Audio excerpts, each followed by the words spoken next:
Hey folks, Quill18 here, coming at you with just a little quickie episode for SimCity.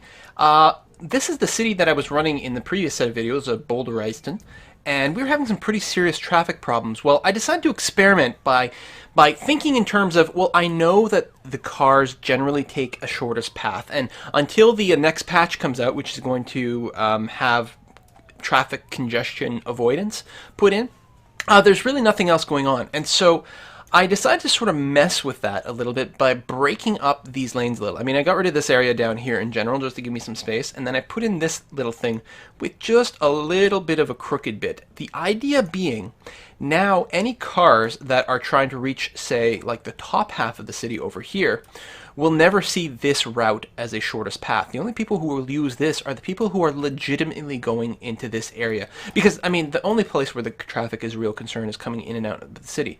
And when I left this off, the traffic was backed up for miles. You could see it in both directions. It was just completely jammed up. And the entire main street and everything here was just completely stopped.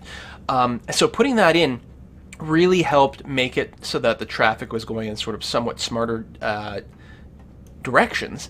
And then the other thing I did, I think I originally had a park and ride over here, like attached to the road itself. Well, when people are trying to come in and out of the lot, it was causing some real bottlenecks over here. So I thought about moving it off to a side. Actually, now I remember there used to be an avenue that went all the way here, and then I got rid of the avenue connection here, which helped a little, but ended up still having a huge bottleneck over here as people tried to get on and off of the park and ride. So what I decided to do is build another little offshoot here that would only, and again, put a crooked path in here. And ideally you do this with curve. I just did this very quickly just as a test to see what would happen. And I just want to see what would happen. And yeah, I put the park and ride back here. So now the only vehicles that use this area, well, that's not true. As I said, there's another car that goes here. Very occasionally another vehicle takes this route. And what that is an example of the fact that they actually already had a certain degree of congestion avoidance in the game. It's just not weighted properly, and that's one of the adjustments that they're going to do so that people dodge the heavy bits. So yeah, on occasion a car will come down here, although the vast majority of the cars that do, someone doing a U-turn, are just for the park and ride. And it has made a huge freaking difference. This is the other traffic crush that happens a little bit later in the day as some of my commuters come back, or freight trucks, or these are moving trucks, people moving into the city. It really has gotten a little bit better. In the morning and at night around 6 p.m. when people are leaving and going to and coming back from work, there's a little bit of a traffic jam, but it's just a fraction of a fraction. It's not even a thing. And as I break up this sort of grid, basically, the grid is really working against me.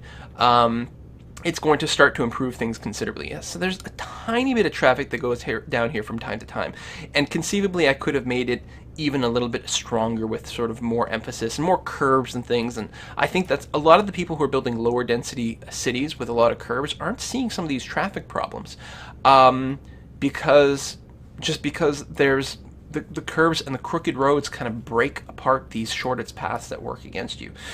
So there have been a couple other adjustments. I think I hunted down any other spot where I may have had a high density street crossing an avenue, because that creates street lights. So I've tried to eliminate those, and then what I'm going to do is go back and build these little sections. Like here's probably a good candidate. I don't think that I can.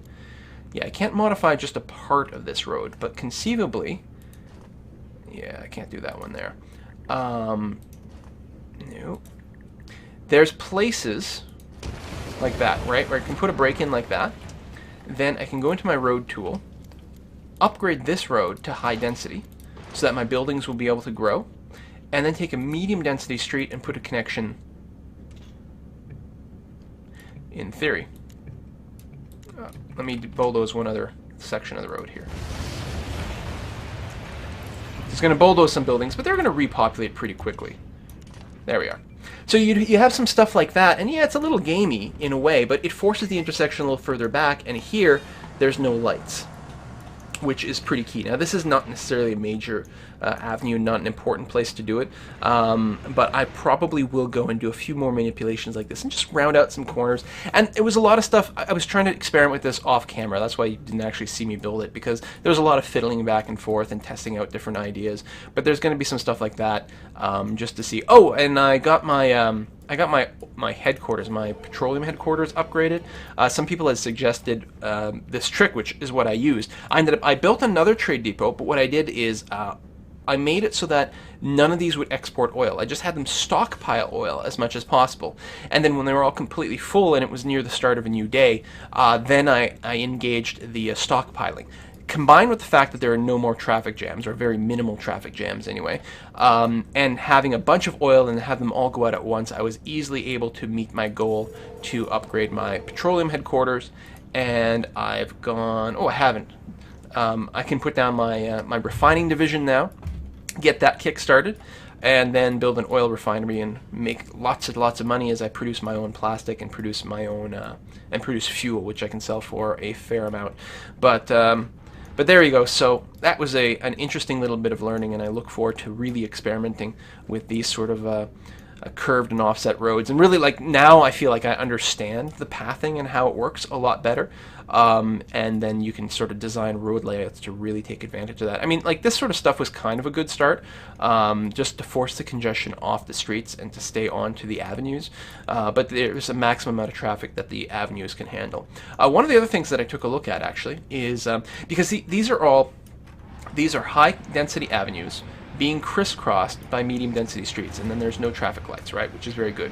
But if I were to upgrade these to high density avenues with tram tracks, then there would be intersection, there would be lights all of a sudden, because of, I don't know, reasons.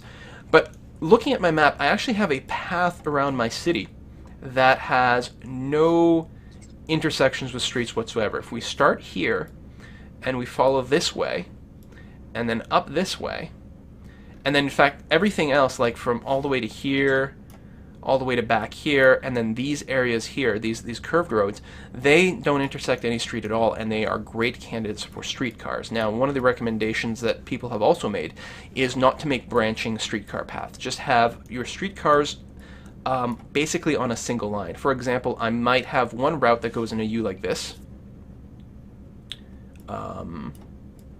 Actually, and then from there, we could even go all the way up here. And probably, I don't mind if there's a light there, all the way up here and all the way around. Like, you get this sort of big S-bend kind of thing going on. And then you could set up a second streetcar that maybe just services this area back and forth. Or it could do a loop here. No, because they'd be sharing an intersection there, and that would be bad. So these sort of like semi-isolated streetcar systems. In fact, I don't think it would be the end of the world if we had traffic lights at these two intersections. So I could have one streetcar that just services from here up to here and somewhere into this area. That would be one good one. And then another one that maybe is just like Main Street and then comes in here. So I haven't figured out what all the streetcar routes will be. You can have up to 3, and so I'm going to mess around with those at some point and add those in, just keep the traffic situation good. But so far, pretty decent. The next step, I mean, the city is growing and happy. The fact that people can move around means that they're going to work and then they're going to shop, so the buildings are going to get bigger, assuming that I increase my road density. So I'm going to be poking around and looking at that. We'll make a proper video at some point. This, I actually don't have time to play right now. I just fiddled a little earlier, and then I've got a little bit of time for this mini video, but we'll come back to the region sort of more properly later on. And look at that over there. Look at that region. So freaking nice. Yeah, so that's that. I will see you guys next time. Bye-bye, folks.